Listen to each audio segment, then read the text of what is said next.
রাষ্ট্রপতির অপসারণের ব্যাপারে বিএনপি সাংবিধানিক পথে চলল, ধন্যবাদ দিল। যদি রাষ্ট্রপতি অপসারণের ক্ষেত্রে বিএনপি যদি সম্মত না হয়, তাহলে দেশবাসীকে আমরা বিএনপিকে বয়কট করার আহ্বান জানাবো। কি ধমক?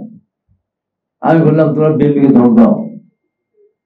বিএনপি যদি 2024 সালে নির্বাচনে অংশগ্রহণ সুযোগ পেত, বিএনপি একাই 250 বেশি আসন পেত। অত বিএনপিকে ধমক দেওয়ার অধিকার তোমাদের।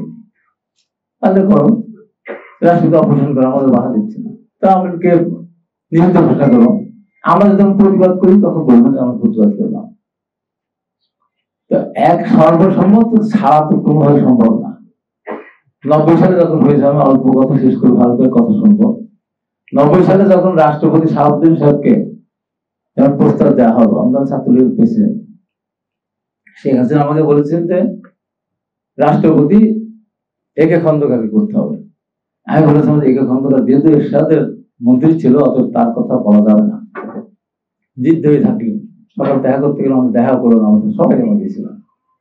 পরবর্তী সময় সিদ্ধান্ত হলো যে প্রধান বিচারপতিকে রাষ্ট্রপতি হিসাবে সবাই সম্মত হয়েছে। তখন আমি শেখ হাসিনাকে বললাম যে রাষ্ট্রপতি হিসেবে প্রধান বিচারপতিকে সবাই অস্থায়ী রাষ্ট্রপতি সম্মত হয়েছে, তিনি আমাকে বললেন বেগম খালেদা জিয়া কি বলবেন।